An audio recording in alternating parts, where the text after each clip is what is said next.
அன்பான வணக்கங்கள். அன்பு நேயர்களே, இந்த பதிவுதனில் நாம் என்ன பற்றி பேச இருக்கின்றோம் என்றால், சனிப்பெயர்ச்சி பலன்களை பற்றி பேச இருக்கின்றோம். சனிப்பெயர்ச்சி அதுக்குள்ளவா வந்துருச்சு அப்படிங்கிற சந்தேகம் உங்களுக்கு வேண்டாம்.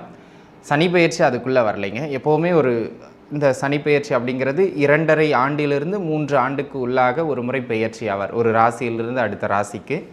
தற்பொழுது கும்ப ராசியிலேயே நிலை பெற்றிருக்கக்கூடிய சனி பகவான் வக்ரகதி அப்படின்னு சொல்லக்கூடிய பார்ப்பதற்கு பின்னோக்கி செல்வது மாதிரியான ஒரு தோற்றமுடைய ஒரு பெயர்வு, தற்காலிக பெயர்வு இது, சரிங்களா?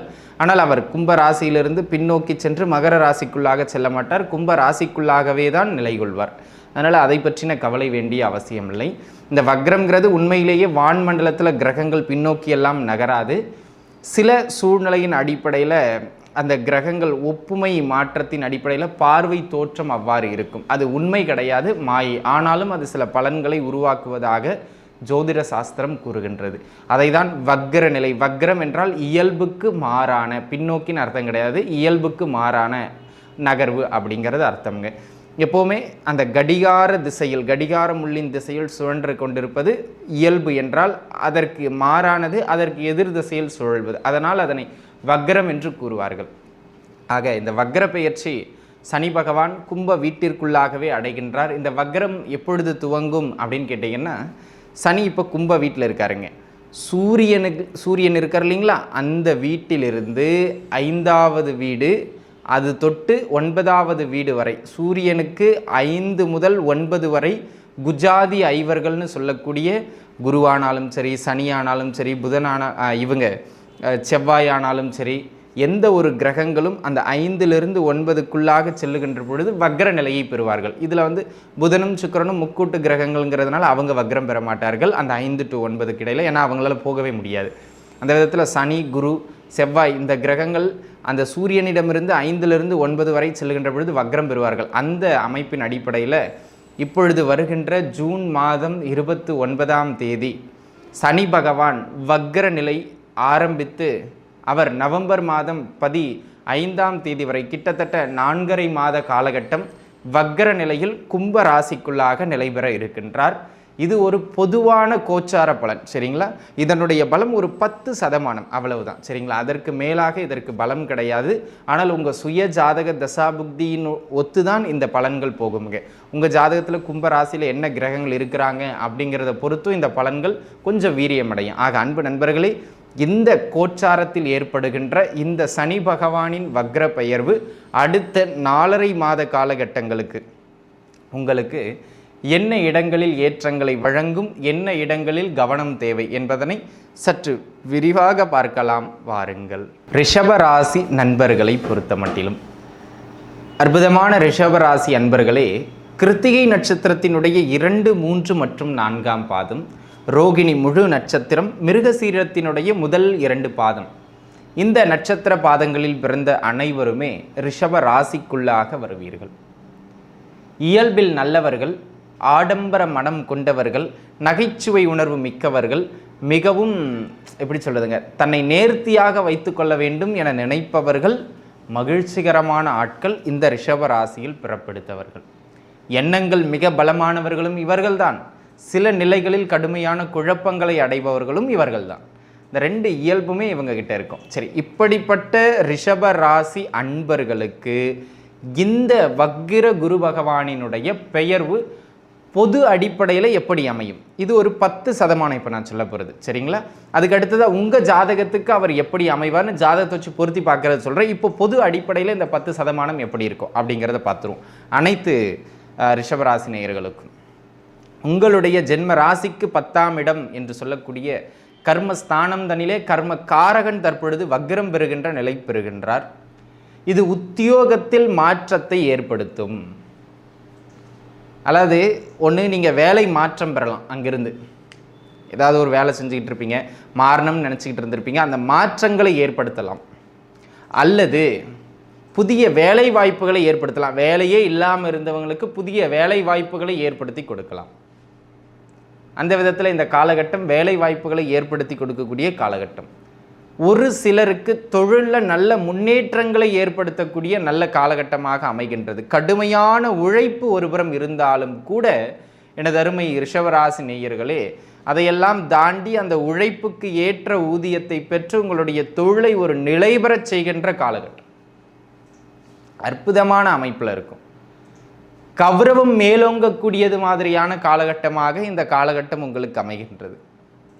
சகல அமைப்புகளிலும் தொழில், வேலை, உத்தியோகம் சார்ந்த அமைப்புகளில் நல்ல மேன்மை இந்த வக்ர பெயர்ச்சி காலகட்டத்தில் ரிஷபராசி நேயர்களுக்கு உண்டு. அப்படிங்கிறதுல எந்த விதமான மாற்றமும் கிடையாது. அதே போல் இந்த காலகட்டம் படிப்பு சார்ந்த விஷயங்கள்ல கொஞ்சம் டல் அடிக்கும்.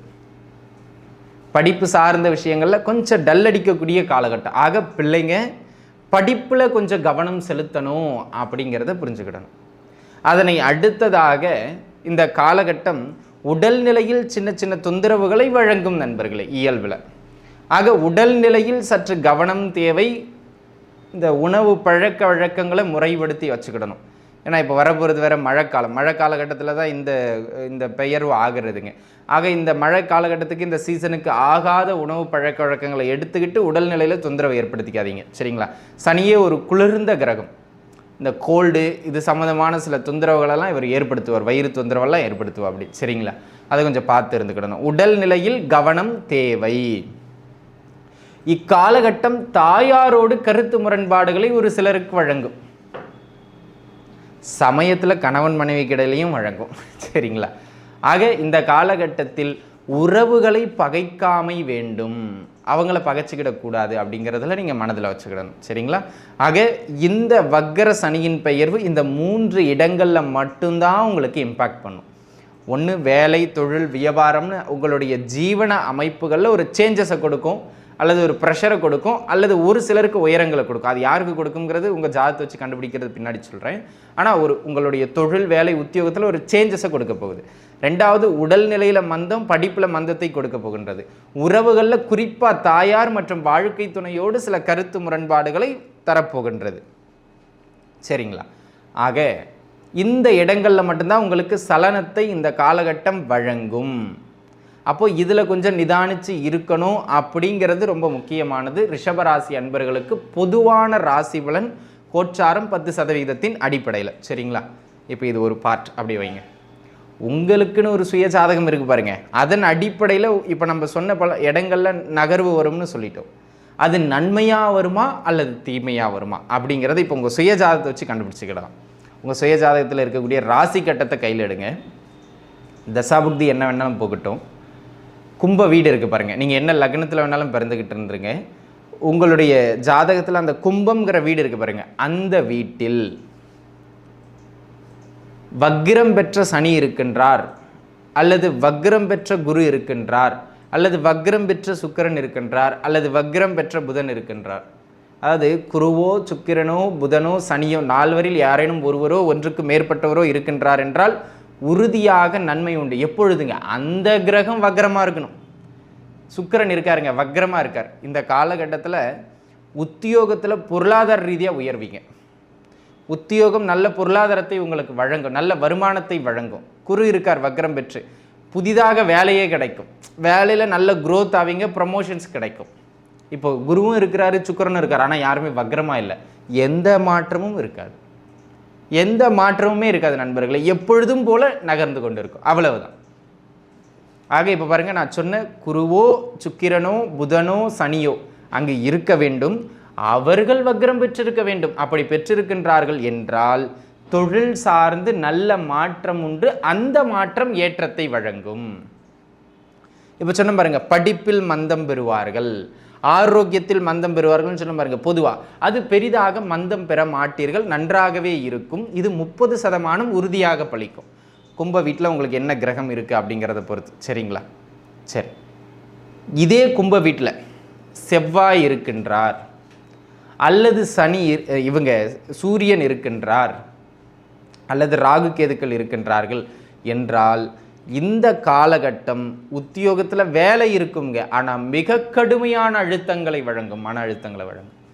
எப்படா வேலை விட்டு ஓடலாம்ங்கிற அளவுக்கு தொந்தரவு பண்ணும். அதுவும் குறிப்பாக அங்கே இருக்கக்கூடிய செவ்வாய் வக்ரம் பெற்று இருந்தால் உடல்நல ரீதியாக தொந்தரவுகளையும் அதிகப்படுத்துவார், வேலையில் மிக கடுமையான மன அழுத்தத்தை வழங்குவார். இது 10 இல்லைங்க, 30% உறுதியாக நடக்கும். ஒருவேளை உங்கள் சுய ஜாதகப்படியும் இப்போ 6, 8, 12 சம்மந்தப்பட்ட தசாபுக்திகள் போகுதுன்னா வேலையை விட்டு வீட்டில் உட்காந்துருவீங்க. இதான் ப்ரெடிக்ஷன். சரிங்களா? அப்போ தசாபுக்தியும் வலுவிழக்குமானால் பிரச்சனை பெரிதாகும் அப்படிங்கிறத பார்த்துக்கிடணும். இவங்களுக்கு தான் ஹெல்த்தில் தொந்தரவுகள் அதிகரிக்குங்கிறத பார்த்துக்கிடணும். இவங்களுக்கு தான் உறவுகளில் பிரச்சனை அதிகரிக்குங்கிறத பார்த்துக்கிடணும். ஏன்னா ராகு கேதுக்கள் எப்பவுமே வக்ரமாக இருப்பாங்க. செவ்வாயும் வக்ரம் பெற்றிருந்தாங்கன்னா கடுமையான தொந்தரவு. சூரியன் எப்படி இருந்தாலும் அவர் மேலே இப்போ வக்ர சனி போகும்போது இயல்பாகவே உறவுகளையும் தொழிலையும் அது தொந்தரவு செய்யும். உங்களுடைய பேருக்கு சின்னதாக பங்கம் விளைவிக்கும். பார்த்து இருக்கணும். சரிங்களா? இப்போ செவ்வாய் வக்ரம் பெறல, எந்த மாற்றமும் இருக்காது. ராகுகேதுல இருக்காங்க, கடுமையான தொந்தரவு. சூரியன் இருக்கார், கடுமையான தொந்தரவு. ஆக அன்பு நண்பர்களே, இந்த 4 கிரகங்களில் யாரேனும் ஒருவர் கும்ப வீட்டில் உங்களுக்கு இருக்கின்றார்கள் என்றால், அதில் குறிப்பாய் செவ்வாய் இருந்தால் வக்ரம் பெற்றிருக்கின்றார் என்றால், தொழில் உத்தியோக அமைப்புகளில் கவனமாக இருந்து கொள்ளுங்கள். ஆரோக்கியத்திலையும் கவனமாக இருந்துக்கிடுங்க. இது 10% இல்லை, 30% உறுதியாக நடக்கும். அதனால் பார்த்து இருந்து கொள்ள வேண்டியது அவசியம். ஆக அன்பு நண்பர்களே, இப்படி தாங்க கோச்சார பலன்கள் உங்களுக்கு இருக்குது. ஒருவேளை கெடுதல்களை செய்கின்ற அமைப்பில் இருக்கின்ற பட்சத்தில் உத்தியோகம் தொழிலில் ஏற்றுக்கிட்டு நகர்றதும், ப்ரெஷரை ஏற்றுக்கிட்டு நகர்றதும், பிறரை எதிர்த்து பேசாமல், உயரதிகாரிகளை எதிர்த்து பேசாமல் இருந்துக்கிறதும் தலை சிறந்த பரிகாரம். உடல்நிலையில் கவனம் செலுத்தி உணவு பழக்க வழக்கத்தை சரிபடுத்துறது தலை சிறந்த பரிகாரம். சரிங்களா? அதனை அடுத்ததாக இறைவன் கால பைரவ பெருமானை சனிக்கிழமைகள் தோறும், குறிப்பாக தேய்பிறையில் வருகின்ற சனிக்கிழமைகள் தோறும் சென்று வழிபாடு செய்து வருவது மாலை நேரங்களில் நல்ல ஏற்றங்களை தராவிடினும் உங்களுக்கு நிச்சயமாக தீமைகளை ஒரு 10% குறைத்து தந்தே தீரும். ஆக இந்த பதிவு நிச்சயம் உங்களுக்கு பயனுள்ளதாக அமைந்திருக்கும் அப்படின்னு நான் நம்புகிறேன். அனைவரும் நன்றாகவே இருப்பீர்கள். வாழ்க வளமுடன். நன்றி.